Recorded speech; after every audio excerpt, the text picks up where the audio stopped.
Welcome to the Unofficial Steelers Podcast, the podcast so unofficial it doesn't have a home. Here's your host, from In Hindsight, Nathan Heitz. From Steelers Nation Australia, Mark Davison. And from State of the Steelers, Daniel J.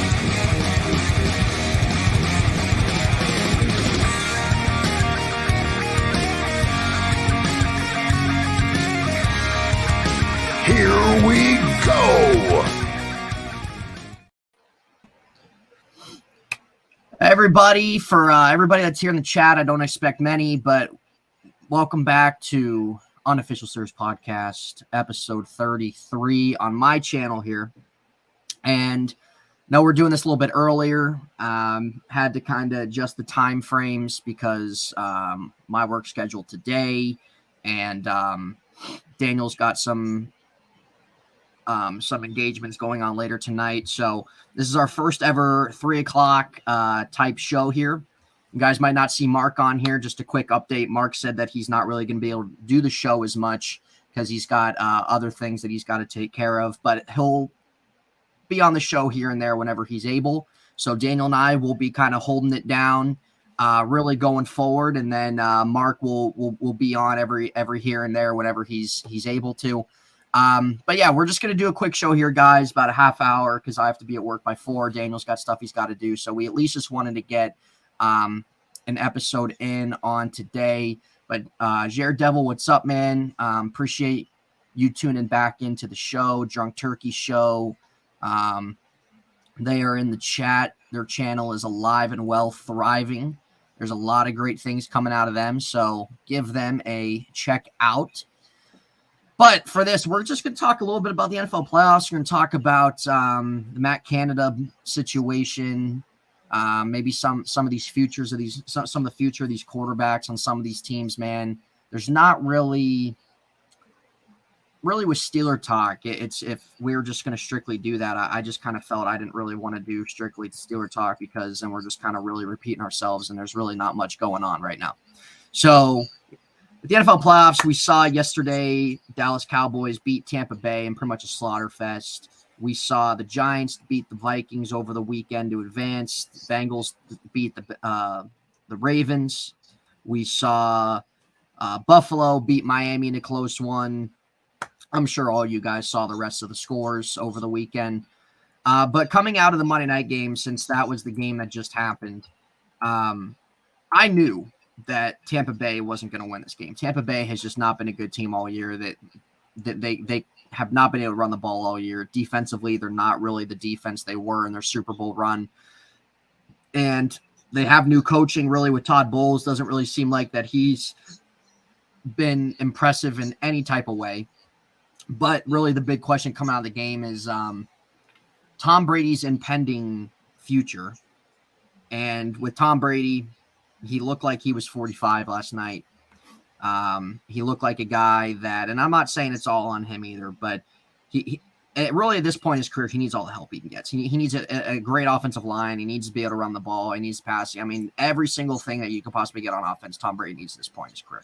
So, Daniel, do you think this is the it for him? Do you think that he plays one more year? There's a few teams out there that have been reported that they're going to do their homework in the sense of reaching out to him, thinking about bringing him in. You think he stays in Tampa Bay? What do you think? What do you think happens here with this guy?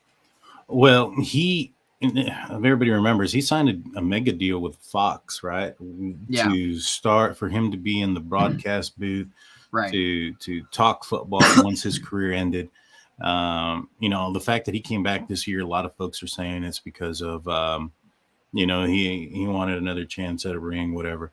I think it had more to do with the fact that he was getting divorced and he didn't want his soon-to-be ex-wife to take any of that money that he was going to be earning if she wasn't going to be a part of, that relationship and him during that time. And so that has been put behind them. So I honestly think he's going to be going into the broadcast booth after this season. If he does come back, that's interesting. I think that you're looking at, in my opinion, the best place for him might be Vegas. Where do you think he would land? Yeah. Where would you think he would go? So, yeah, he doesn't. He obviously hasn't said anything and he's not probably not going to until probably free agency starts happening and in March and whatever like that. I think he should have just retired last year. At the end of last year, he had a really good season last year, and they fell short in the first or second round or whatever. Should have left it at that. I mean, dude, you're 45. Like you're 45, going on 46 years old, playing quarterback here. Like, yeah. what are we doing? I wouldn't be surprised if he decided to step into the booth finally. I would not be surprised if he played one more year, which I honestly think is what he's going to do. I think he's going to play one more year. I don't think he's going to want to end on how the way this year went and all the stuff that was going on off the field. So the teams that have kind of been said, you have the Niners, the Dolphins, and the Raiders, and all three do make sense. But I agree. I think the Raiders are the team that might be the most plausible. You look at what you got there with Jacobs, Adams, Waller, Hunter Renfrow. So he's got guys there. Yeah, he's able to run the ball there. Their defense is terrible, so that's obviously something that they're going to have to do. He's obviously their head coach. They've obviously played, coached and played one another. Miami would be interesting too. It's not as hard of a division, and if you're Miami, like I would move off Tua, dude. I would. Tua, he's too injury prone. Like he's a good dude, and he had really, all things considered, he had a pretty good season this year. But he's too injury prone, man. He can't stay healthy. 3 concussions in 1 year. Like it's just not there. And he's got 1 year left on his deal. Now they said that they were going to stick with him, but if he goes to a team like Miami, it's a little bit better of a division than AFC West. And you got Tyreek Hill and Jalen Waddle, and you have a new upcoming head coach. You have a decent offensive line. So I could see Miami. San Francisco, it's hard for me to see that. I don't understand why they would move off of Brock Purdy or Trey Lance, given all the freaking picks they gave up for him just for Tom Brady, and then throw that all aside. So, yeah, I think the Raiders are probably the most I don't want to say ideal, but maybe the favorite. I say them or Miami. I think that's going to be one of the two, but I think that's going to be it. I think he's just going to do 1 more year, and then he'll go into the booth and stuff like that. I just don't know how you can keep playing at freaking 46 years old. Well, I mean, if you get a bunch of people around you like he's had most of his career, it makes that easier. You know, his career has been prolonged due to a lot of good players taking, salary hits, things of that nature, to go and play with him throughout his entire career. Even last year, early this season, I think it was Ben Roethlisberger had talked about how he was dumbfounded by the fact that Brady was back there just flat-footed, throwing the ball wherever he just had time, calm and collective in the pocket. And that has some to do with the offensive line. That also has to do with the knowledge of the game from your quarterback, addressing the pressure and aligning your offensive line in the direction that they want him to go. And so, he's been able to prolong his career that way.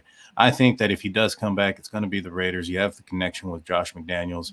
He knows the type of offense. He has the vertical threat. He has the running back. I'm sure the running back will come back. I know he's a free agent this year, but I'm pretty sure he'd come back if he finds out Tom Brady's coming. You have the tight end. You have what he's had in New England and in Tampa when they had Gronk and those weapons that can, Evans that can stretch the field.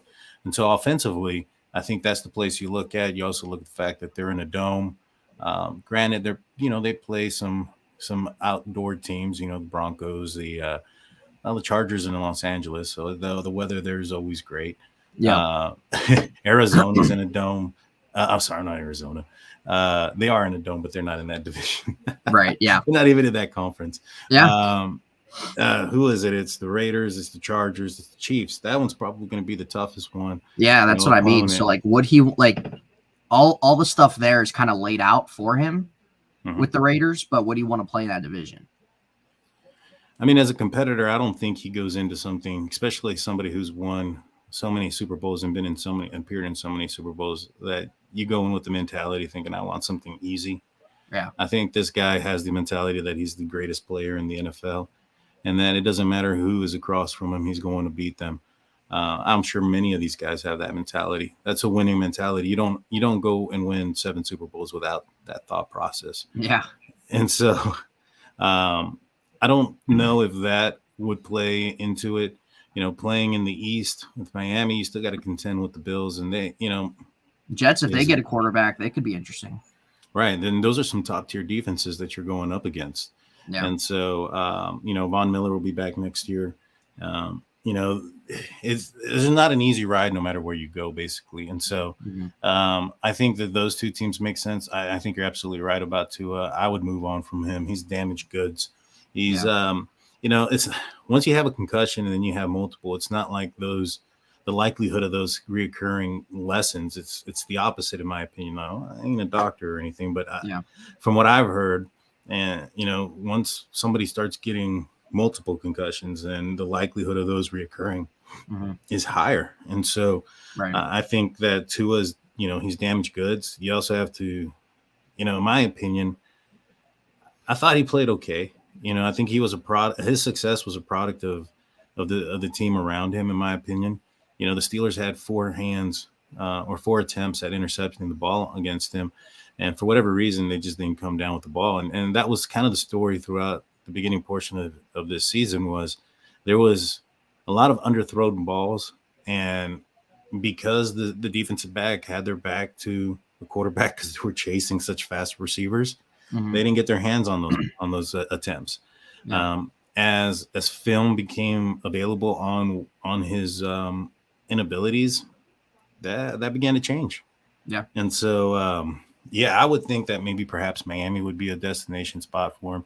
It's one that was rumored to have been a spot prior to going to Tampa Bay. Plus, you got to love the tax situation that comes out of Florida.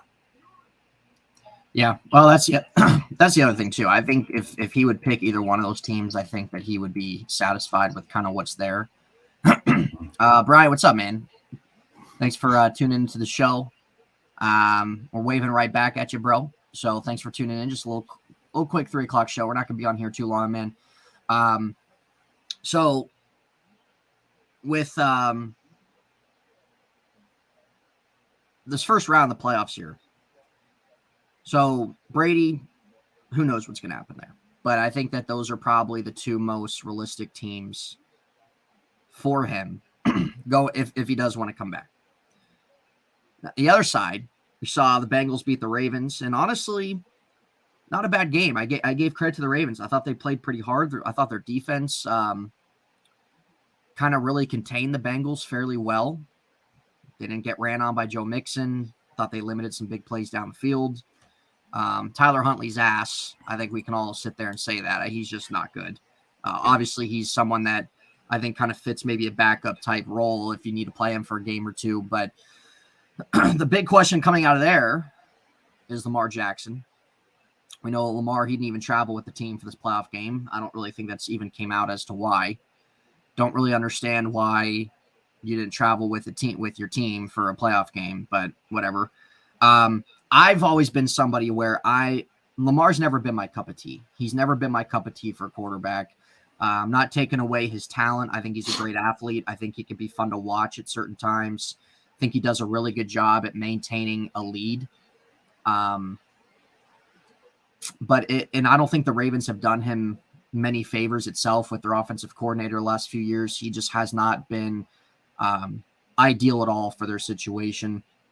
And they haven't done anything in bringing him in anybody except for Mark Andrews. So with Lamar, I think that after his 2019 MVP season, he hasn't really impressed me. Like he hasn't done anything in the playoffs. His touchdown interception ratio is like 20 touchdowns to 10 interceptions since then. And to me, why he's not my cup of tea is just because I don't really, if you take away his legs, he's not a guy that's, if you're down 17 points in the fourth quarter, he's not a guy that's going to make you come back throwing the ball, winning that game. I don't care what anybody says. I really don't. And this isn't because I'm a Steeler fan. I respect the Ravens organization. I think they're a well-ran organization. Not really a too big fan of their coach, but I think from just an organization standpoint, I think that they run things well. They keep themselves relevant on a consistent basis. I think they draft better than not. But at this point with Lamar Jackson, the Ravens gave Roquan Smith, an inside linebacker, $100 million contract. It's pretty freaking nuts. Yeah. If the Ravens tag Lamar, he's going to be owed $45 million off that tag. Number one, he's not going to want to play on that. Number two, I don't think the Ravens want to pay him $45 million for 1 year. And then the fact that he doesn't really, his best receivers are DeMarcus Robinson and freaking Prochet right now because Bateman's injured. And I mean, it's just probably the worst group in the league. But you're still limited. You're still handcuffed at that point. And then you got to draft another receiver on top of that. Mm-hmm. So it was my friend Zach, as you guys have seen in here. He's a Ravens fan. Him and I have had these conversations. Daniel, do you think that you think it's better off if Lamar just goes somewhere else, Ravens tag him and trade him? You think that if that happens, he maybe thinks an ideal quarterback thing or quarterback for the Ravens, or you think Lamar? You think they're going to get a deal done? He's going to stay. As a Steeler fan, would you rather have Lamar stay? So, as a Steeler fan, I think we have his number. He doesn't scare me. He doesn't worry me. Their offense and whole doesn't worry me. You know, it's a very analytical team. They go by analytics quite a bit. And Coach Tomlin has stated before, he's like, when you're that analytical, you become predictable. And so their offense has become predictable. The Steelers know what they're going to do and when they're going to do it, and they've been able to utilize and scheme up for him at an effective rate. In fact, I think they beat the Steelers for the first time this year in a while. I think it was I don't think he's beaten Ben Roethlisberger. He never did. I think he in his career against the Steelers, he won against the combination of Mason and Duck, which that game had Mason not gotten knocked out. I think I was at that game.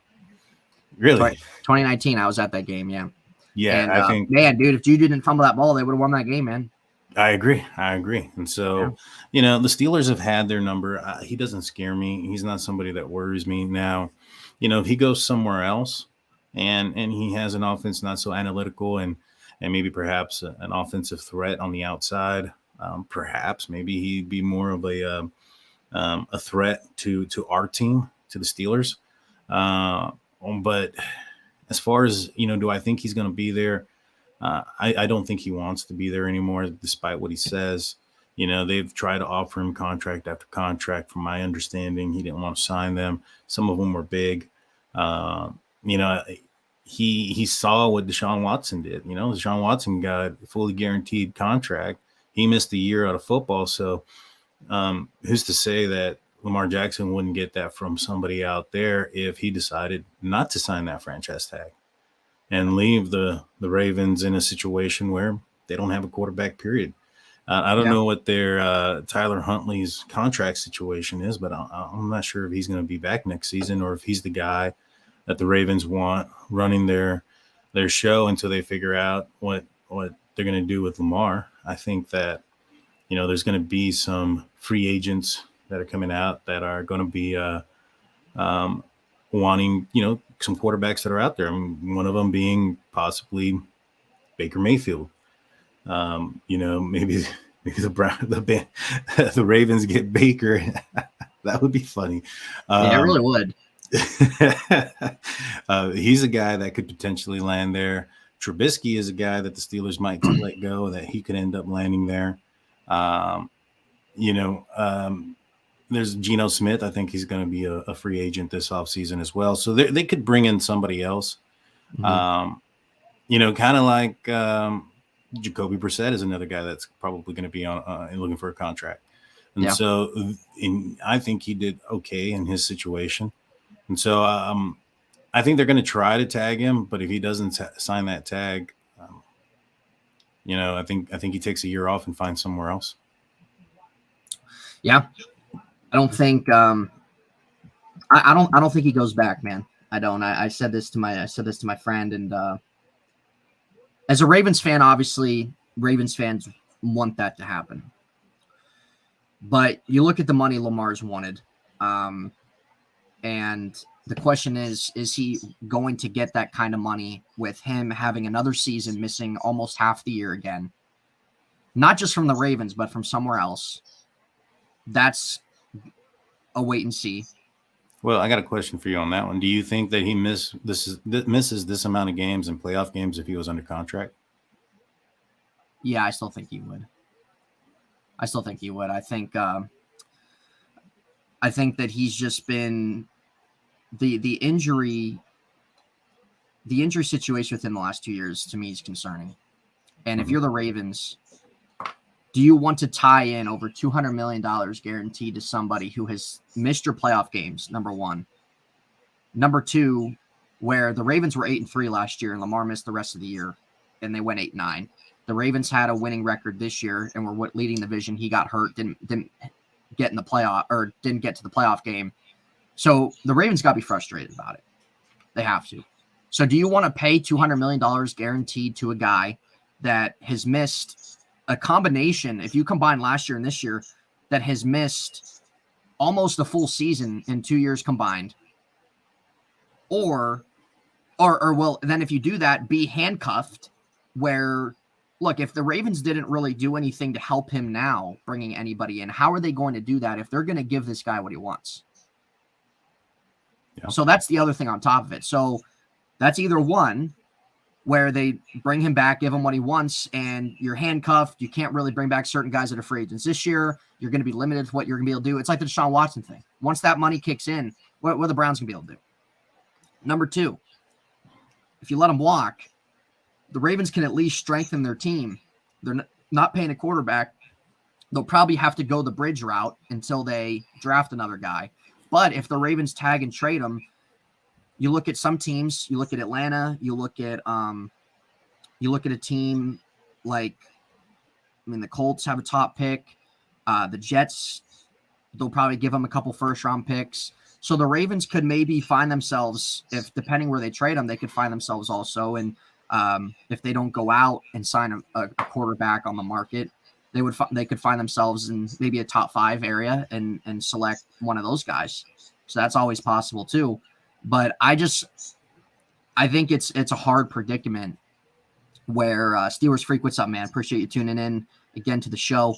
And Derek Carr's free agent too. I don't really see the Ravens wanting to go after a quarterback that's more straight pocket passing. I think that they'll probably want to maybe find one again that has some more mobility, that maybe just kind of fits what they're doing rather than having to overhaul everything in 1 year. Especially for someone if they decide to go the bridge route and sign a quarterback for a year or two till they figure that out. But one team I think Lamar would be fantastic in is the Jets, dude. I really do. They've rebuilt their O-line. Breece Hall is a beast. You look at they have Michael Carter, Zonovan Knight there, so they have a plethora of running backs to utilize. They got Garrett Wilson, the young guy who had a pretty good rookie year. Elijah Moore. They got Corey Davis there. They'll probably bring somebody else in on the offense too. And you look at their defense, they have one of the better defenses in the league this year. So I think Lamar, out of all teams, I think the Jets would be the best. But I could also see, I told Z, I said I could see Atlanta. They were after Deshaun Watson last year with the team they have. And Atlanta's got money to spend. I told him, I said, enjoy Desmond Ridder. That's what I told him. I was like, the Atlanta will get Lamar. Ravens will get Atlanta's top first-round pick and probably another first-round pick next year, and Desmond Ridder. So there's the Ravens quarterback for 2023, Desmond Ridder. So I told him, I said, I could honestly see Atlanta just for the fact that they were going after Deshaun. They're willing to pay him a buttload of money, and I could see that. But I think that Raven fans, I know that they want Lamar back, but I think just for not being handicapped and for the betterment of the team, Lamar hasn't done anything, dude. Like, other than his MVP year, he hasn't done anything. He hasn't. I don't care what anybody says. He hasn't. And he hasn't done anything groundbreaking. He's had injuries and stuff. I think it's better off tag and trade him, get a plethora of first-round picks, strengthen your team in the offseason, bring in whatever quarterback you need to do for short-term, or if you're in a position to draft Bryce Young or Stroud or Levis or whoever, do that. Go that route.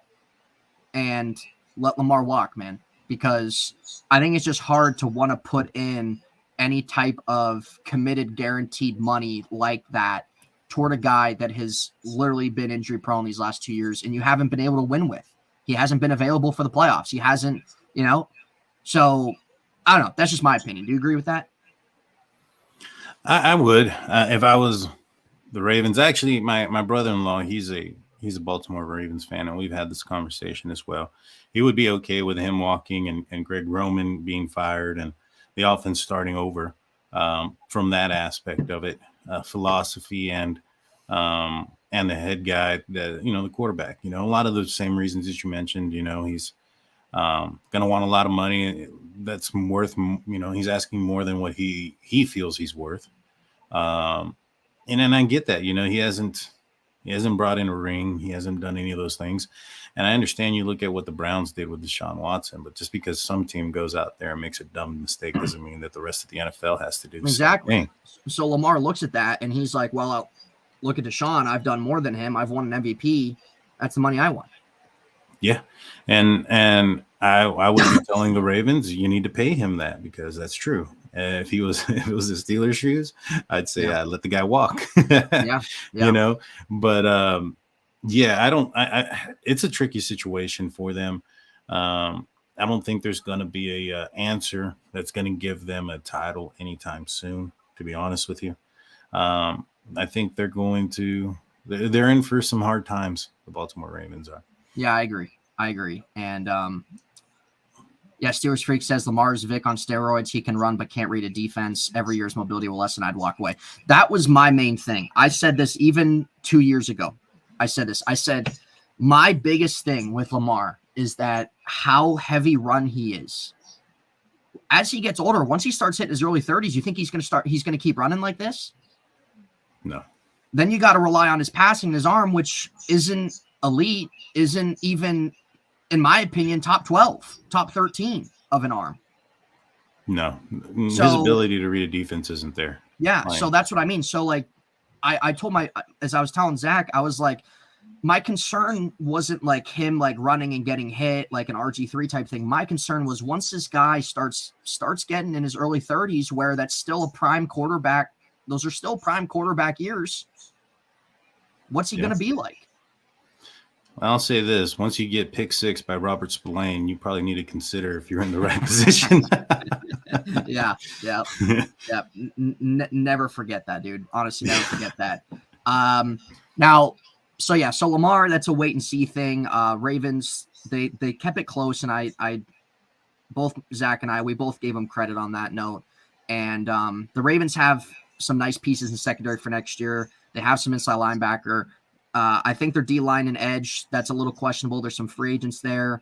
But the biggest thing we know is Lamar, and that's a wait and see thing. But I think that most people think that he's probably going to leave and everything like that. And if I was the Ravens, I would just try to strengthen the team as a whole, do what you got to do at quarterback till you find your next one.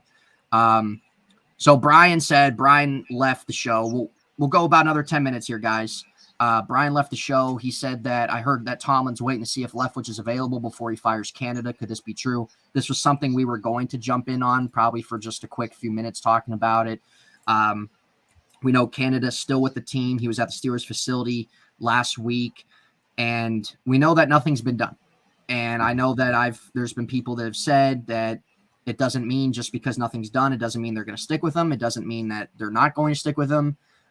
There's been sources that people have covering the Steelers have reported that you've heard one thing, you've heard the other. Who really knows? But something came out today that Tomlin hasn't made really a decision on any coaching staff changes yet because he's dealing with some personal matter. Personally, myself, I don't really know. I could see Canada staying back just because the run the Steelers went on the second half. I would prefer to move off him before it's too late because I just don't want to see it get to a point next year where the offense just still isn't putting up the points it needs to. It's still limited. It's same old, and then you got to do something midseason. I would rather just clean slate it and bring somebody else in. I know people have talked about hurting that might hurt Kenny and stuff like that. I don't really look. Kenny's a big guy on film. He's a big guy on studying. We see what it's done for Trevor Lawrence, them bringing new coaching in, Jalen Hurts and stuff like that. So it's not just like that's just how it always is when you have a young quarterback and you switch coordinator, stuff like that. So I would rather just go in a different direction. Byron Leftwich, I don't really know if he's the answer. He did some good things in Tampa early on. We know this year was kind of discouraging, and I think that because how this year went and how the Buccaneers offense was this year, it kind of sours some people over Leftwich. Daniel, do you think Leftwich would be a good fit here? First, on the Matt Canada getting fired thing, I'll ask you one yes or no question real quick. Do you think that the Pittsburgh Steelers is a classy organization? Yeah, absolutely. All right, the classy thing to do would have been to fire him the minute the season was over, Right. to allow him to find another job. The fact that he's still here tells me that he's not going anywhere despite what happens around them. You look at what happened with the Chargers today. The Chargers, they got out of the season, immediately fired their guys. That allows those guys to go find other jobs. And so the fact that he's still on with the Pittsburgh Steelers tells me that he is going to remain the offensive coordinator. Now, do I think Brian Leftwich would be an upgrade? I don't know. I don't know if he fits the philosophy of what the Pittsburgh Steelers want to do. Mike Tomlin talked a lot about quarterback mobility. I don't know if Leftwich has put a game plan together for a mobile quarterback, including for himself. And so and him coaching Brady and stuff, it's a little bit of a different realm there. Yeah, it's 100% different. And you also look at the fact that, their offense wasn't that great this year. Was it because the offense got older and the players, lost some, attributes or whatever? They lost Gronk? Or could it also have been because BA wasn't there and Bruce Arians, who is a offensive genius? And so, there's those questions that come along there. Is it an upgrade, or is it switching for a guy just to switch for a guy? And if that's the case, I don't think the Pittsburgh Steelers are going to do that. I don't think, what I would be open to is hiring a passing game coordinator. And the Los Angeles Chargers just fired theirs in Sean Day. Now, the Chargers' offensive woes were because of their inability and, frankly, not want to of running the ball. And so, I think that this team offensively started to do some good things running the ball. I don't want to lose that aspect of this game. I think it was on its way to being elite, and I think come next season it will be elite. The passing game is what everybody's been critical when it comes to Matt Canada. Maybe bringing in somebody who's a little bit more familiar with modern day passing schemes and things of that nature in the NFL, like a Sean Day, to help him develop some concepts and some routes down the field that could get some people open. And, maybe perhaps that would be the answer. That's the answer I would look for. Not so much cutting the head off of the chicken, so to speak, because then we're just going to have an offense. The other thing is, too, does Leftwich and what Pat Meyer want to do, link up? Does that work well?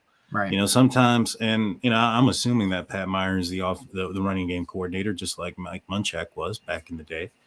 That won't be disclosed until they're out of the building. But, if that ends up being the case, then you also have to see, all right, does, that philosophy that is Pat Meyer and the offensive line jive with what Leftwich is doing and wants to do?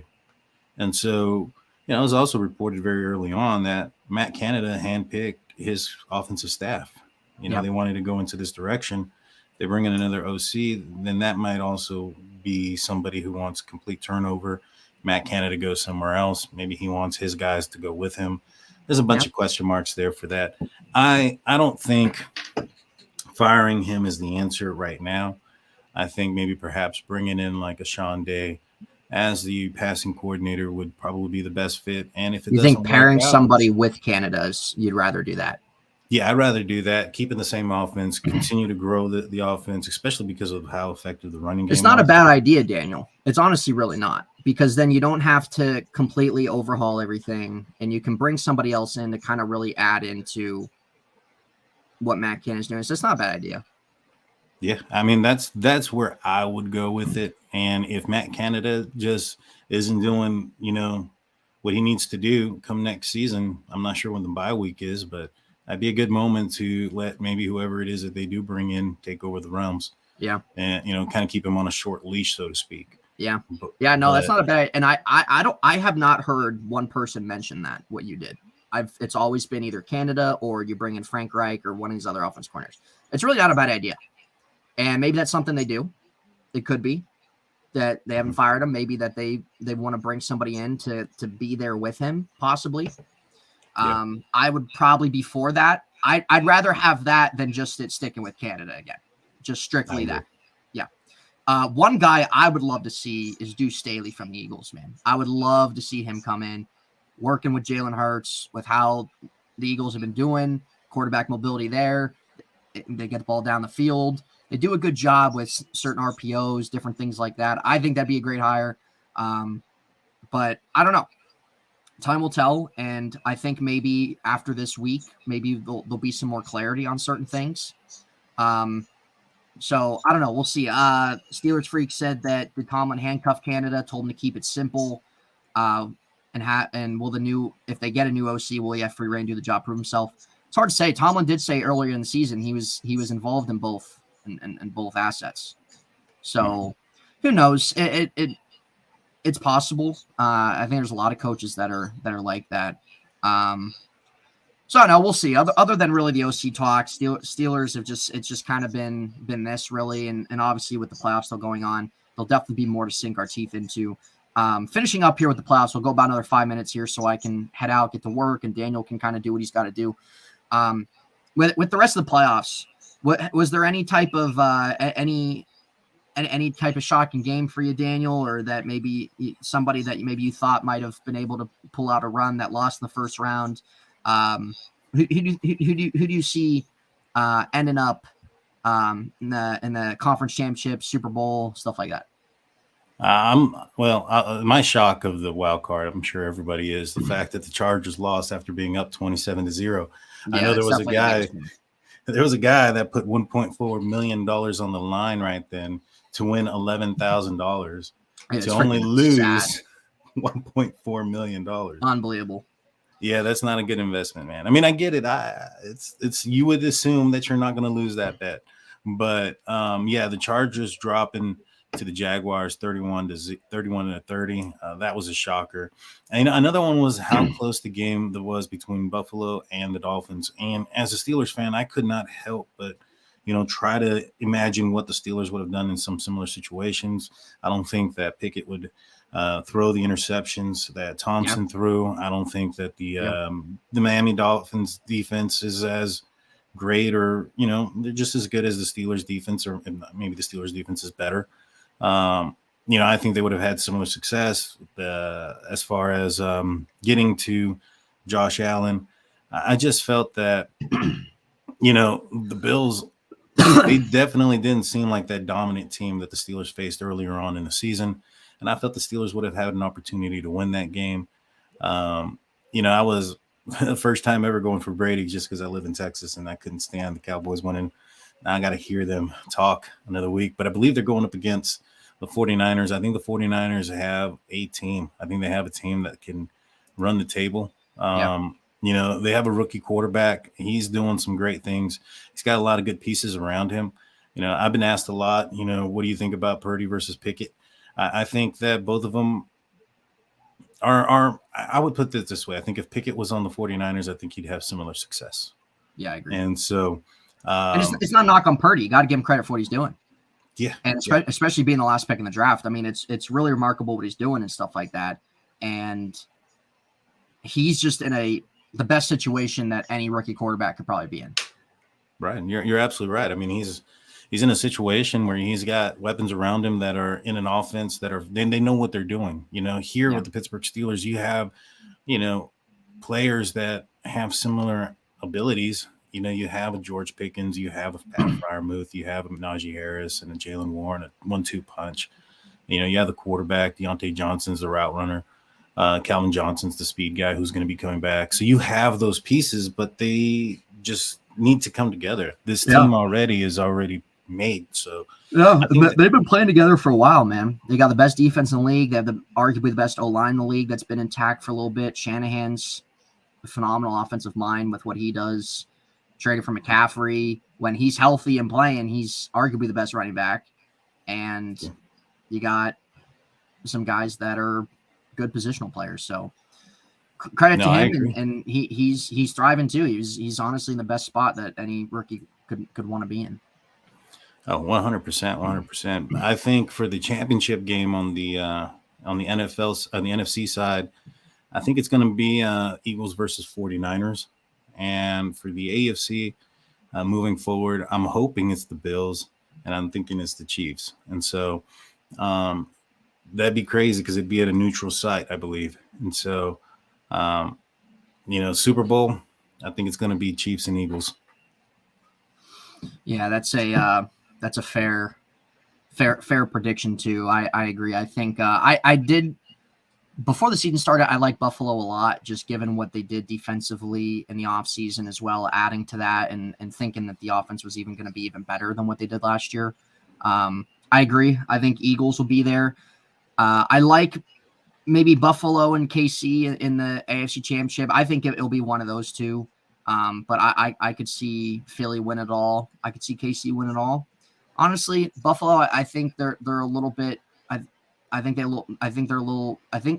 can't even speak. I think that they think they're a little bit better than what they are, but I still think that they could make a run too and stuff like that. So I don't know. Honestly, I'm ready just as a Steeler fan. I'm ready just for the offseason talk with free agency, draft, coaching changes, stuff like that. We know Brian Flores is getting an interview in Arizona as head coach. I think that would be a great move for Arizona. They need some stability there. They need someone that brings leadership there, that brings maturity there. Cliff Kingsbury did not do that. I did not like Kingsbury at all. I never thought he was a good coach.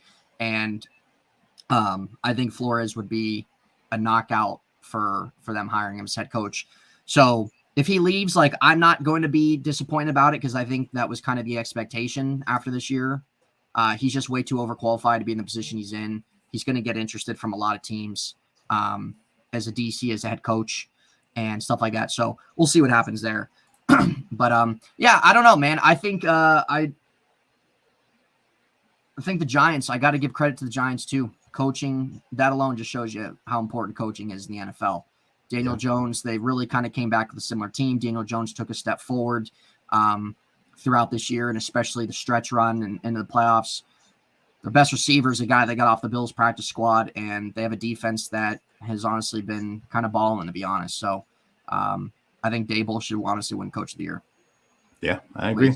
Yeah, I agree. I agree 100% with that. He's definitely turned that organization around. They won their first playoff game, postseason game since I think the Super Bowl. And so, and they're not in an easy division this season. You look at the NFC East. Last year they were the least, or they've been known as the NFC least. Not this year.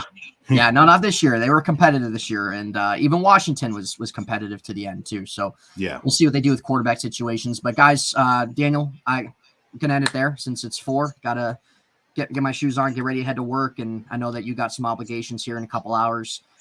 Sure. But guys, we just wanted to come on here, just do a quick show. We went about 43 minutes here, so not usually as long as what we do.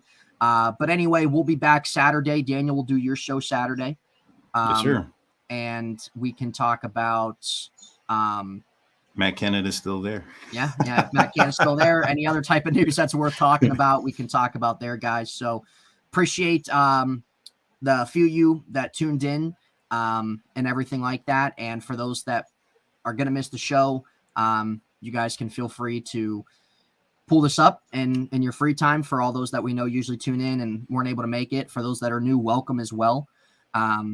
But yeah, so we just kind of want to come on, talk some NFL playoffs, maybe some quarterback carousel, things like that. Just get a little quick episode in. And for those that have just kind of tuned in, Mark, reason why he's not on the show today, he's got some other obligations he's got to do, so he's not really going to be able to be on the show nearly as much anymore for the foreseeable future. So he's just going to kind of let us know whenever he's able to hop on. He'll be here, and when he's not able to, it's okay. So it'll be Daniel and I. So shout out to him. Give him a follow at Steelers Nation Australia. Daniel, State of the Steelers, myself here at In Hindsight. We appreciate you guys, and we will see you all Saturday on Daniel's channel. Take care, everybody. Welcome to the Unofficial Steelers Podcast, the podcast so unofficial it doesn't have a home. Here's your host, from In Hindsight, Nathan Heights. From Steelers Nation Australia, Mark Davison. And from State of the Steelers, Daniel J.